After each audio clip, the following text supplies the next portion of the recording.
with Jay-Z, I admit, on the surface, the whole idea of saying, I don't want to give you $4,800, even though I'm worth 2.5 billion and my wife is worth half a billion and just did a tour that generated, over $2 billion. I think that's a bit much. I felt like that was something that needed more nuance and context to be fully understood. Again, we don't know who the cousin is. We don't know why he wanted the money. We don't know how many times he's borrowed money. We don't know the history. So there could be a reason for this.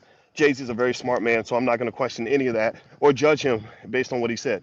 However, one thing I would say is that if you apply that term nuance and balance, and I also wrote about this, not just in my 10 Commandments of Black Economic Power book, but I wrote about this when I was on the faculty at Syracuse. I wrote a book called Financial Lovemaking, and I talked about how money and relationships mix together. It's very interesting stuff.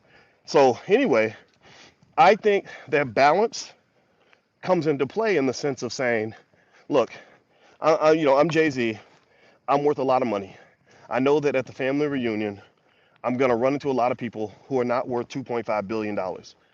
However, because I am so successful, I know that it's partly my job, my responsibility. With great power comes great responsibility. But that's an ethical statement. There has to be some sort of plan. And I think he did actually allude to some of that, so I'm not going to act like he didn't do that, okay? So I want to make this clear. Please don't make this into like Dr. Boyce is dissing Jay-Z, because that's not what it is. It's really me trying to help in the conversation, because just like he's an expert at rap, I'm an expert at finance. Maybe I'm the Jay-Z of finance, right? Maybe I need to come out with a finance rap. I'm not going to do that, by the way. I'm 52 years old.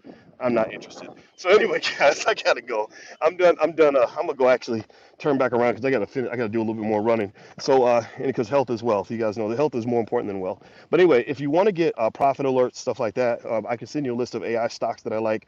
Just text the word stock to 31996. Text stock to 31996. My website is boycewatkins.com. You can get all my books there, everything else. In addition to that, the All Black National Convention is October 20th through the 22nd in Atlanta. You can go to allblacknationalconvention.com. That's allblacknationalconvention.com. Anyway, I think that balance comes into play in the sense of saying, look, I'm Jay-Z. I'm worth a lot of money. I know that at the family reunion, I'm going to run into a lot of people who are not worth $2.5 billion.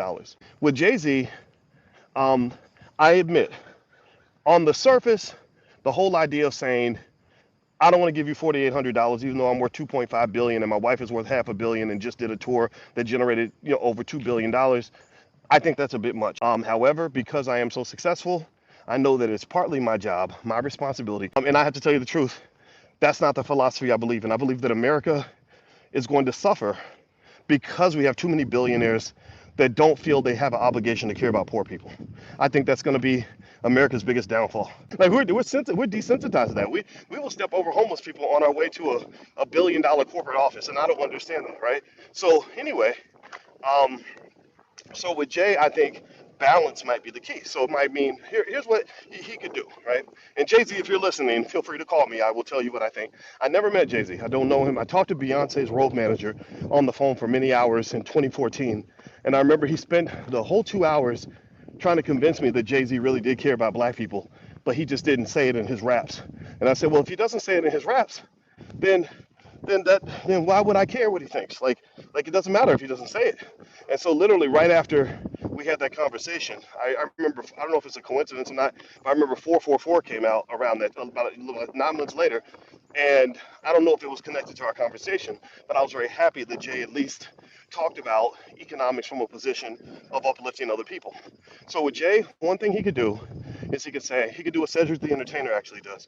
And he gave a great endorsement for the All Black National Convention, by the way. Shout out to Cedric. Thank you for doing that, man. I appreciate that. But yeah, the All Black National Convention is October 20th in Atlanta. You can go to allblacknationalconvention.com. So what Jay could do is he could say, I'm Jay-Z. I have a lot of money. I know this. So what I'm going to do is every year I'm going to put $100,000 into a family fund. And in this fund, because $100,000, he can afford it. He knows he can afford it. When you're making, $10 million a month or $5 million a month, and your wife's making all this money on tour, you can afford $100,000 for your family per year. Really, it should be more than that in my opinion, but that's his choice. And in this fund, I'm going to let Big Mama manage the money.